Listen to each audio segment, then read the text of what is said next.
Welcome, everyone. Thanks for joining us today. I want to thank all the panelists here. And I think this officially kicks off Chris Iso Day, is a rumor I heard. Yes. This is the first session of 2, 3, I think I'm on 4 panels today. 4 panels today. Okay, so Hopefully you like what I have to say. So we get him when he's fresh. But again, thanks everybody for being here. Looking forward to a fun session. We a couple of years ago started talking about this unpanel philosophy, which is it's not something we invented, but it's an idea that we believe in, and what it means to us is just we're all here to leave more informed and more connected. So we want to make this a conversation. So we had an outline we were going to go over last night, and then I think we ended up just admiring the sunset and talking maybe briefly about what that outline was. But the objective here today is to talk about something that's on everybody's mind, which are valuations. So we will attempt in the next 40 minutes to crack the code. If we don't completely crack it, hopefully we get started with some ideas. And I want to encourage everybody to reach out to this group. One of the things that very grateful for is that this collective group has sat on so many sides of the table. They have a wealth of wisdom and insights, and they're here because they want to give back to the industry. We're obviously all here doing deals, we're running businesses, but we can do better together, and that's one of the objectives here at LSI, is to lift up the medtech industry. So I really appreciate you guys volunteering your time and your insights and being a part of it. So Henry gave the background on the special relationship between LSI and CathWorks. I'll just kind of restate it. Ramin was the official first LSI presenting company. That was 5 years ago when we kind of re-envisioned what we wanted to do at these meetings. The company under his leadership has come so far and really one of the success stories of our industry. So 5 years ago, he's on stage pitching. Now, go back 3 years ago, we're talking about what we do after the capital raise, how we accelerate into growth. Last year, the anatomy of the deal, where we really got into the deal and broke it apart. And then again, today we're here to talk about valuation. So I thought I'll kick it over to Ramin. Maybe you could tee up your background and then and send it down the line, and we'll get started there. Cool. Thanks for having us and for being here. Great job to you and your team, outdoing yourself again this year. Maybe I'll just get to it quick so then we can use the time. I think for me, as a CEO of a later stage startup, one of the things that I get to experience now working with my peers is this complexity of how do you overcome even the conversation around valuation. Different markets, some people have memories of maybe how prior years looked like. Some people have different remembering of what actually happened. So I think the conversation that we want to dig into is the group that we have here put different lens on, investors, board members, operating responsibilities, BDs. So how do we go about opening up the conversation so it doesn't become such an enigma, a black box? Because the experience that I have had is just that first part of being able to have a productive structuring of a conversation can go a long way, and the absence of it creates this very ambiguous situation that you're hoping something great comes out of it, but you don't know why. So maybe with that, I will hand it to Andrew. You and I have had a chance to work together for a while now. From your perspective, if you were thinking about the first step of valuation today, and maybe even doing a little bit of resetting of 2021, how would you go about that conversation? So it's a very big question. And I think there are 2 parts to it. The first part is how you think about valuation, and it actually is less about, I think from an investor's perspective, you're thinking about the amount of capital that is required to really unlock major value, which would either support potentially M&A, could support an IPO, could support another round at an attractive raise. I think oftentimes there's a disconnect between what the investors think is really unlocking significant value and what CEOs, management teams, perhaps other boards think is really unlocking value. And when you unpack that, that number may be very large and very dilutive to management teams and untenable, or it may actually be much smaller and it may require somewhat of a different business plan in order to unlock value that may not be, value perceived from the eyes of a management team. in either case, that amount of capital is ultimately what's going to drive the valuation or the entry point of the new investor. And oftentimes, that, will require a recap. Oftentimes, the math doesn't work, and that's really the unfortunate thing. Oftentimes, the amount of capital is so significant that the value created at the end of that fundraise is not sufficient to support that amount of investment, effectively valuing a company below zero at the time of investment, that will drive investors away. I'd say in this environment, what we're living through right now is a somewhat different dynamic, which is, when capital was free in 2021, companies were going public with no revenue and trading at billion-dollar valuations. The investment world was untethered to the fundamentals of what these companies were actually doing. And so the valuations right now are not grounded in anything other than the momentum that was built up during that time frame.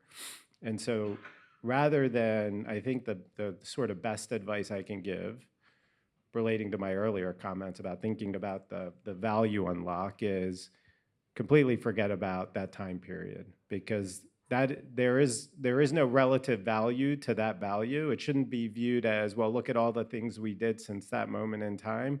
That was a bubble, and we're now sort of in a more realistic world where I think we need to think about it from the perspective of really maximizing the value that capital will unlock. I agree. Next. Well, listen, that's a very broad comment, and so I'll say a couple things. Number one, you really need to be thinking about the entire capitalization of the company over time. And so what we're doing now to raise capital at a given valuation, that serves a purpose, but it's not the end game. It may not be the end game. So think about it in terms of the arc, if you will, of capital over time. Number one. Number two, I agree with Andrew. There was an event right over the last couple of years, and that we'll just call that macroeconomic. And so when we think about this as investors, we think about value that the team is generating. Like, okay, you raised your first round at 8 million, you raised your second round at whatever. You're trying to drive execution and create value. And then that's everything within your control. Now we introduce things that are not within your control, like macroeconomics. And it's really important to separate the two, not to make excuses, but to understand, listen, our expectation is to increase value over time. Our expectation is that you will execute everything necessary to do that. And then if there's a macroeconomic shift on top of that, and it requires that resetting, so be it. The third point I'll make, and then I'll shut up, is everything is relative. It's relative to the stage and the time of the company. It's relative to subsequent value inflection points where you might create much more value the next time around, and you're playing for that. It's relative to every member of the system's self-interest. Am I management? Am I a founder? Am I a Series A investor? Am I a Series B investor? Am I a strategic investor thinking about being a buyer? Everybody's got self-interest. And valuation is ultimately some compromise within all of those interests being driven. And because it's, we can calculate valuations all day long, at some point that matters, that's a fact pattern, and then you have to drive valuation outcome based on all of those individual interests. Yeah, I'll echo your last point, right? You have to take each stakeholder, every stakeholder has a different perspective on value, right? Obviously, the strategic is going to want as low a value as possible, but we're actually willing to pay a high value if it's de-risked. And so it's just a trade-off of what we're taking on at the time you're asking us to take on, how much risk there is, how much risk we perceive, versus how much the investor or the company believes that they've burned down.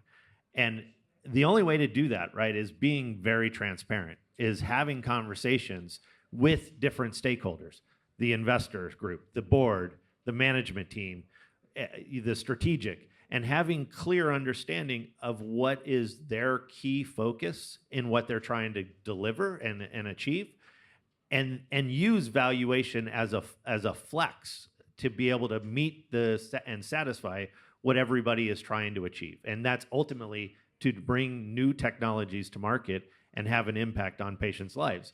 Valuation gets in the way because nobody wants to talk about it, right, until the end, or somebody is worried that it's going to be a low valuation, or we're strategics are worried it's going to be too high of a valuation. But if you start that conversation early in the dialogue, it actually helps being transparent along the way. And Andrew talked about, Jay, we've been through several cycles up on the stage here. Andrew talks about we need to put 2021 behind us. Do you have any cycles that compare to the one that we've recently seen, learnings from that? And then we also talked last night about like the reality of down rounds and what that means, and maybe you can talk about. Yeah, a couple things. Yes, I have been around long enough to be through at least one other cycle. Maybe, I was there for the Great Depression. I don't know about you. the stock market crash. So look, the good news is we have been around, some of us, long enough to see this movie before. And I'd offer just a couple observations. Tactically and very specifically, to follow on Chris's comment with Ramin, talk about valuation early, okay? As Paul said, it's a conversation in the end about valuation, and so sometimes I think the worst outcomes are garnered when we don't surface valuation as an issue.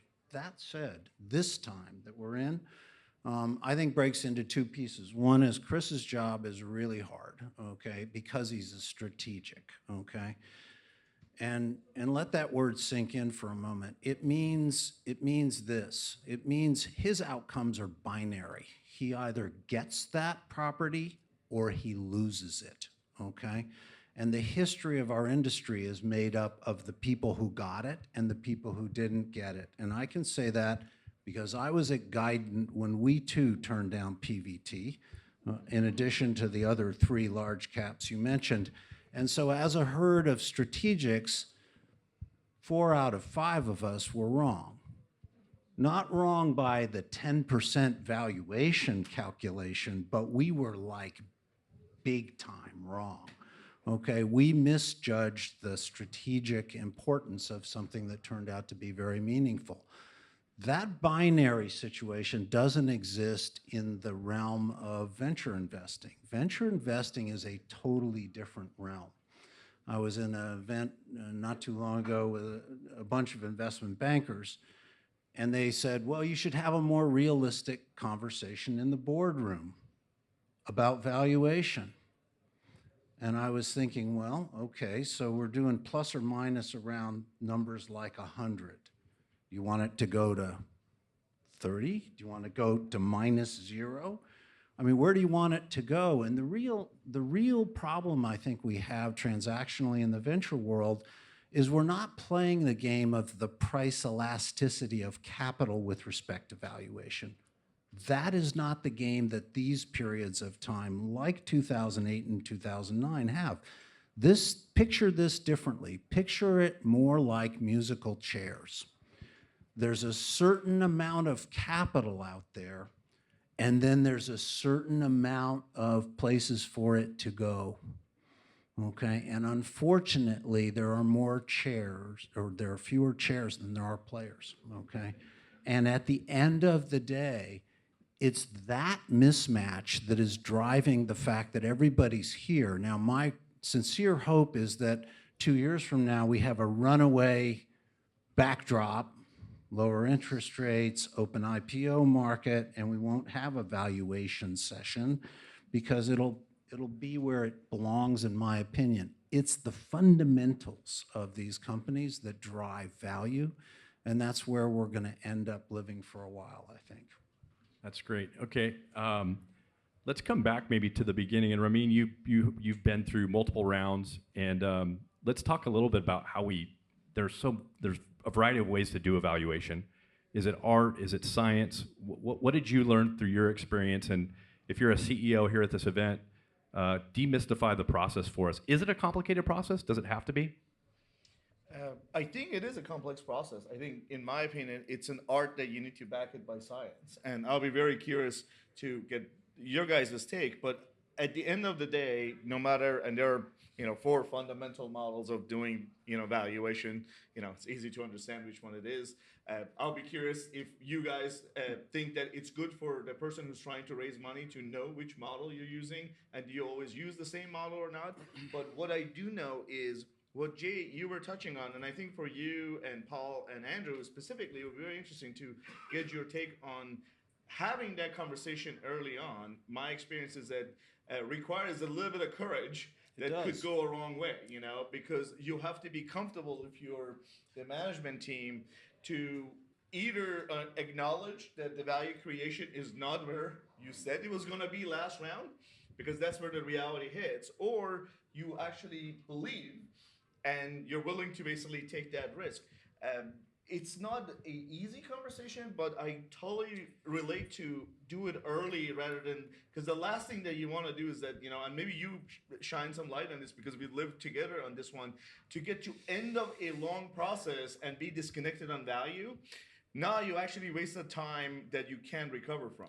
Well, it goes back to, this is a long road, right? And there's a relationship that you've established with either the strategic or the startup or the venture community and the board members, and building on that and fostering that relationship over time allows you to build that trust so that you can have those conversations.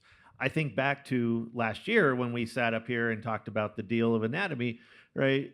The anatomy of a deal, right? It was a lot of conversations that I was having with Andrew of like, hey, how are you thinking about this? Can you help me solve my problem? Can I help you solve your problem as we go through this, right? And we were bouncing ideas off left and right on how we can figure out a structure that works for the investment community, works for the company and the employee base, but also works for us and what we're trying to solve. That wouldn't have happened if we didn't have trust between the two of us. Also, if we never had those conversations, that would have never happened. Yeah, I totally agree. I don't know why you're shaking your head, Jay. You seem to disagree with something that's been said. I want to push back on this. So I'm going to shake my head at one of the comments you made, which is you should discuss valuation very early. That's a very difficult thing to do until you've actually done your work. So now I think it's okay for management teams to say, hey, look, we're looking for a valuation between X and Y. Signal. At which And- point and we by the say way- thank you very much. Yeah, thank Yeah. yeah. Yeah, no, well, thank you for that guidance. We'll do our work, and maybe we'll end up there. And by the way, as you do your work and you track either within that range or lower than that range, then it Keep in opens up the touch. door to say we're never going to Right. get there, Yeah. right? Yeah. And this is very similar to Yeah. a lot of the discussions that Chris and I had around CathWorks. Having that open transparency, but don't ever expect the investor to say, I think the value is going to be 80 million or 100 million or 120 million, because if you're having that discussion at the intro management meeting or even a week after you've been introduced to management, it's worth nothing. Yeah. Because no one's done the work I to agree. validate that number. Andrew mentioned 3 or 4 times right there, do the work. And I think the underlying message there is it's the assumptions about the business. What do we believe about the business? When do we think you're going to commercialize? How much money do we think it'll take to get there? When you launch, what will the uptake be? What is the size of the addressable market? Those are the things that really drive valuation. From there, you build a model. From there, you can run it through different valuation models. Congratulations. Now you're talking about finite differences. But to the point about trust and transparency, if the team is there saying, we're going to launch next year, and the investors are saying, there's no way that's going to happen. And then you say, we're going to have 75 million of first-year revenue, and everybody says, that's never going to happen. Now you're in such different area codes that the valuation methodology is completely irrelevant. And then you say, okay, well, what would make me narrow those gaps? I have to believe in the team. you have to have done your work. You have to have built a model. You have to have every assumption thought through. There has to be an execution plan that investors or somebody in the outside world is going to believe. Now, if we're all in agreement on that, okay, great. Now we're pretty close. We can figure out what's fair. Market conditions, cost of capital, other things will vary. But to me, it's much more about those substantive issues, doing the work, and have the buyer and the seller of equity in agreement. Yeah, that's kind of the business we're trying to build, and that's, if you can build that, and we think you can, now we're getting close. Great. Now let's have the valuation discussion. Yeah, and Andrew, you and I probably agree more than disagree on this. When I say talk early, I'm really talking about have a conversation about what drives value. Okay,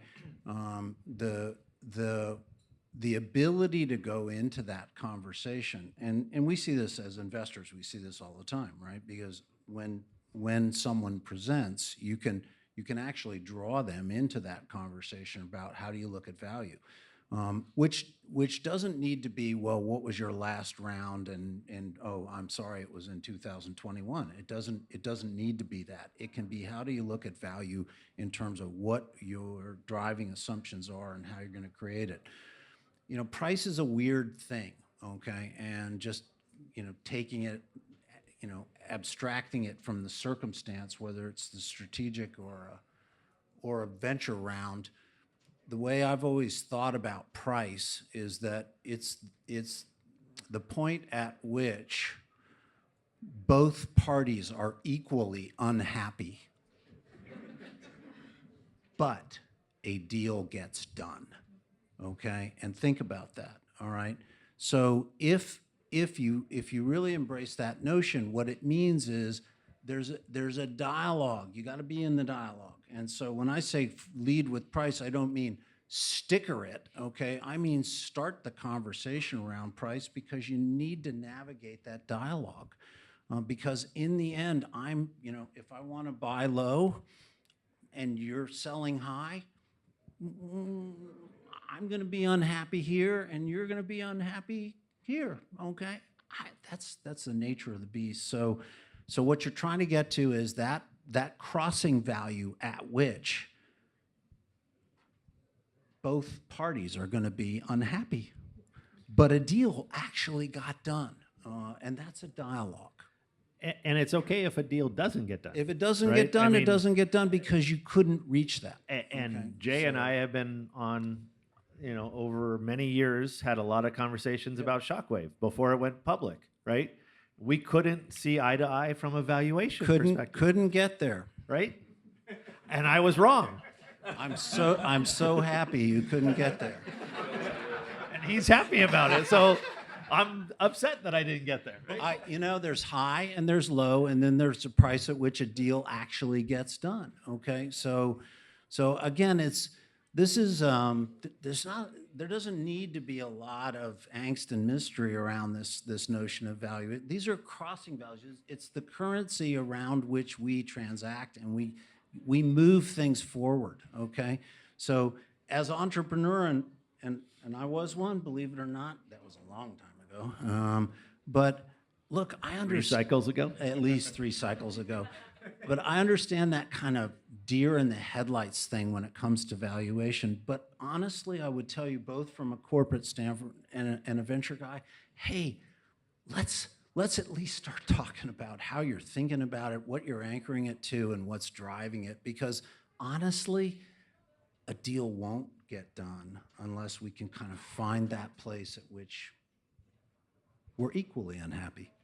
Well, I would like to record to reflect that when we announced the CathWorks deal, Andrew, Chris, and I were all on the happiest estate. So we were not, we found a happy place. But Paul, you said something that I think is very relevant because, and I think actually, Scott and I talk about this, when you get CEOs presenting companies, there's some fundamentals that goes into, how far you are in value creation. You mentioned TAM, how much money does it take for you to get clearance? How much money does it take for you to commercialize? And then what does that ramp look like? And I think that sometimes is where the challenge starts because Most of you guys have experienced this enough that when I come and say, for $20 million, I'll give you $100 million next year, by December, the polite people just smile. Some people just walk away.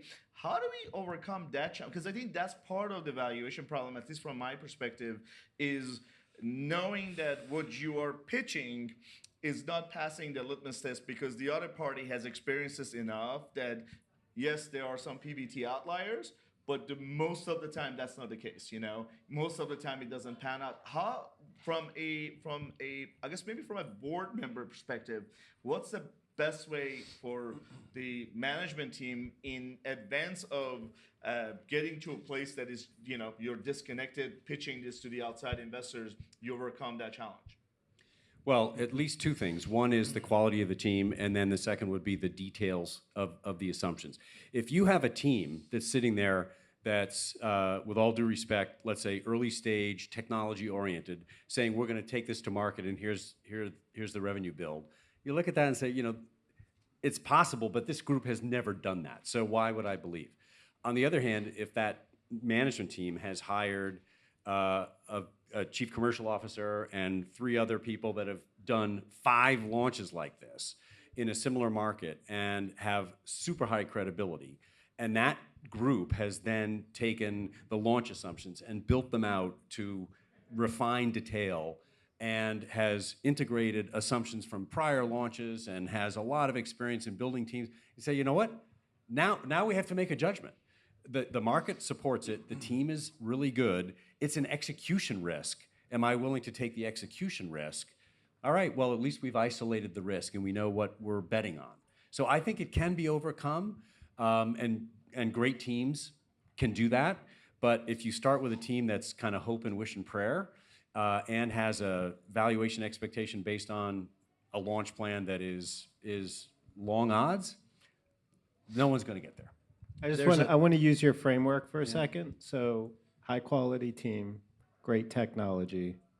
The investors are very unhappy with the valuation that they ultimately invest in, and the team is very happy. Yeah.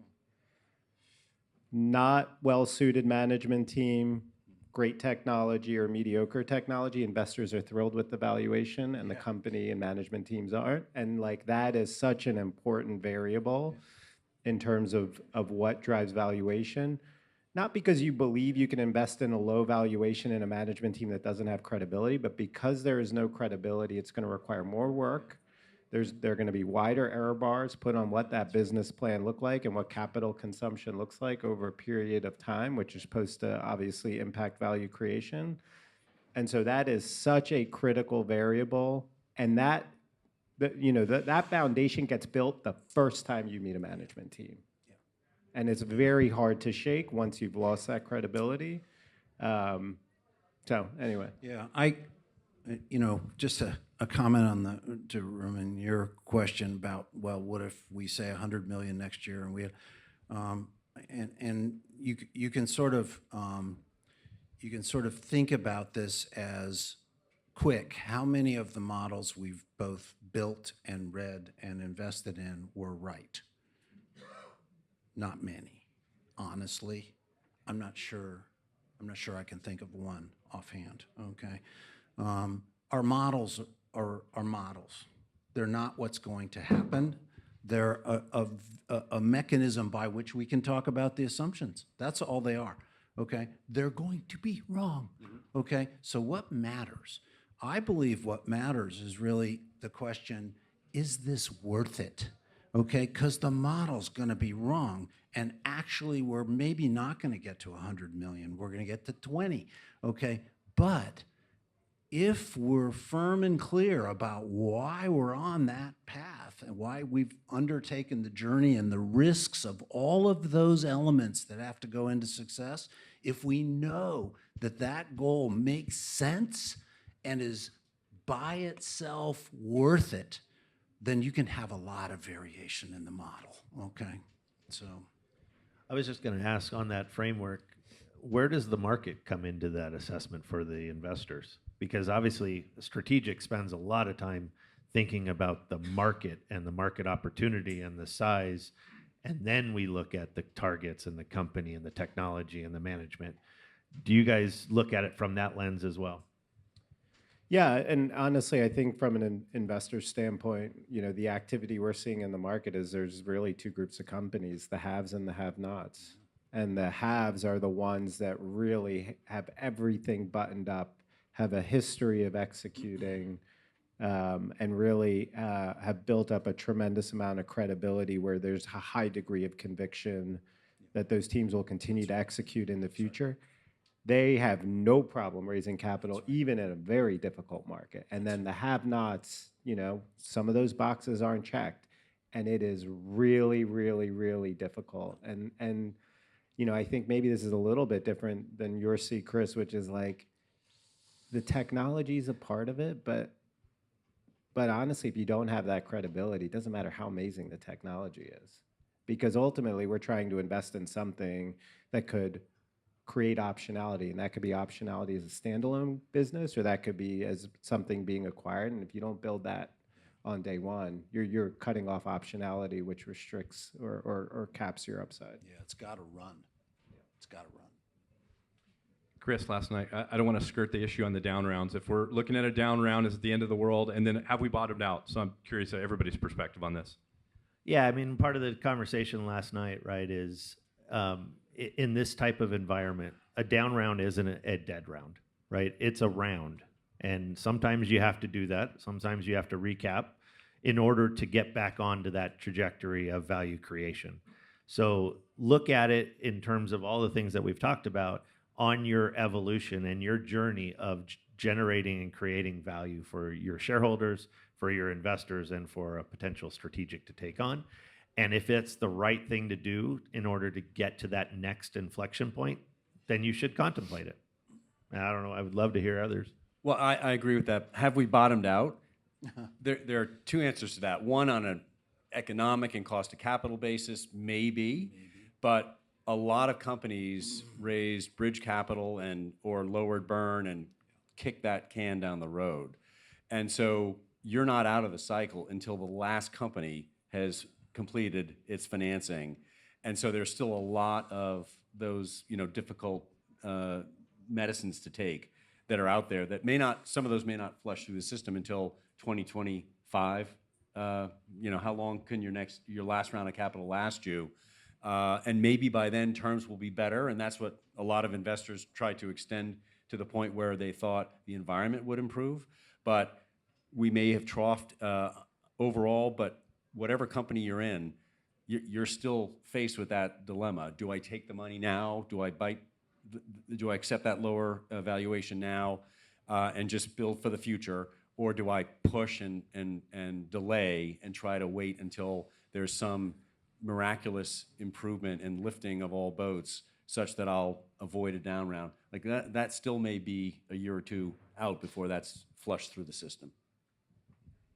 Yeah, a down round's not a tool. In other words, you don't sit there and go, oh God, everything else is terrible. Let's just lower the price, okay? I mean, that's my point about elasticity.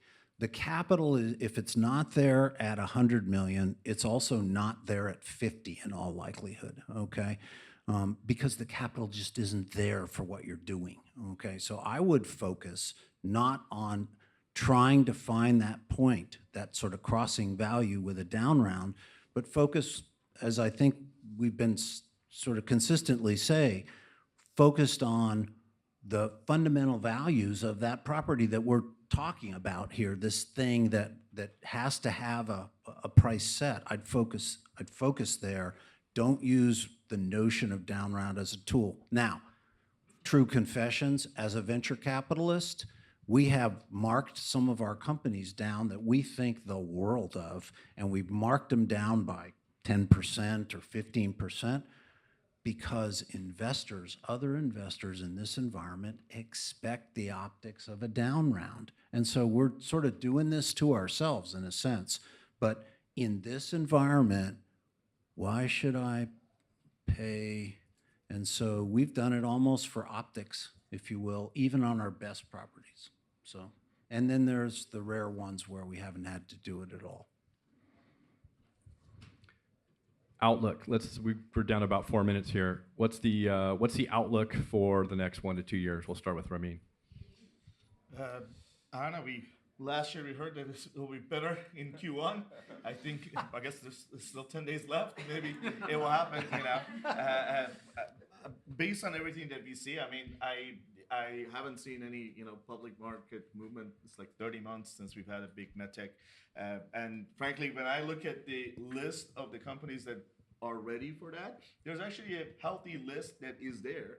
I think we just need one to break away. My hope is that we'll see something happen now before the end of the year that will open up the door for next year. And I do think that there is a chicken and egg that when that happens, it will impact everything else because of all those limited partners that are sitting on the side waiting for capital liquidity.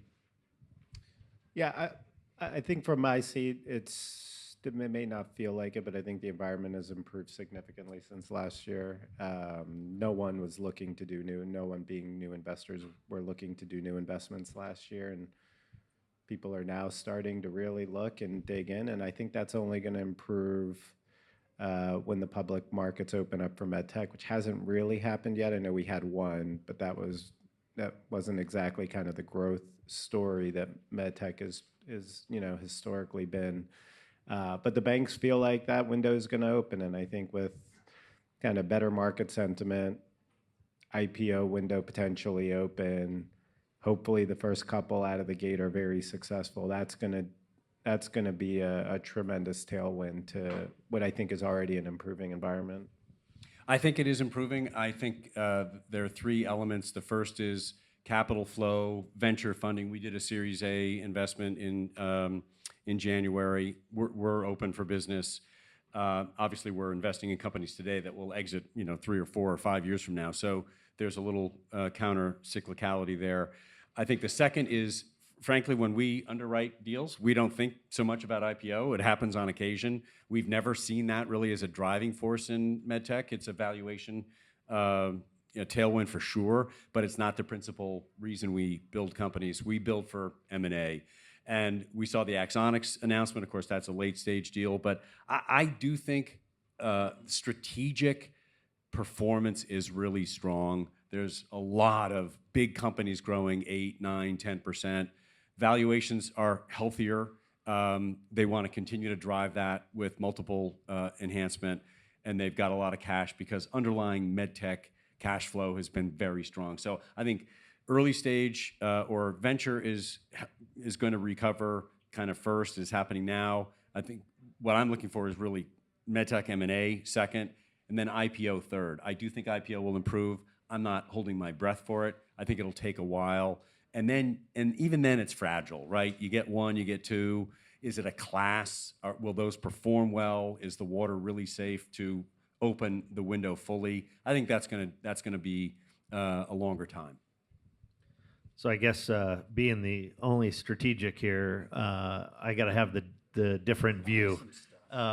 So I do think it's going to be better than last year for sure, right? I do see positive trends, but I also see a couple of headwinds, right? You got the election, you got interest rates, you got inflation. So there's all those things that strategics are worried about and thinking about. We're coming out of a period of time of supply constraints, and so that's positive. But on the other side, you got labor costs are increasing and all those other things. So do I think it's going to be as good as 2021, 2022? No.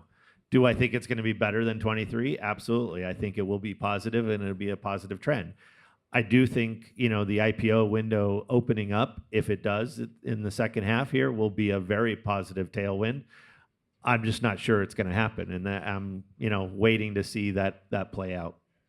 And I completely agree with Paul's comment that it'll be led by M&A in all likelihood, not IPOs. You've got a lot of these companies that are maturing, and you've got a lot of cash. If you're a strategic, so you're going to have to deploy that for growth, right? And so some of these stories are getting more mature as they're off the market. So I think we're going to see that. I would also echo, Andrew, your comment. We're seeing a more positive mindset from LPs, and from our large source of our capital is family office capital at Sonder. And you're just seeing people a little more positive. I think people feel like it's the turn. I mean, even if you can't market in the Q1, we can feel it on the venture side from our investors. And so I think that bodes well for the ecosystem. That's great. I think the conversation will carry over into the rest of the event. We have a lot of first-time founders here, Ramin, and you've come a long way. And not only are you running a company, but I know you're also very actively involved with early-stage companies, notably through Cleveland Clinic.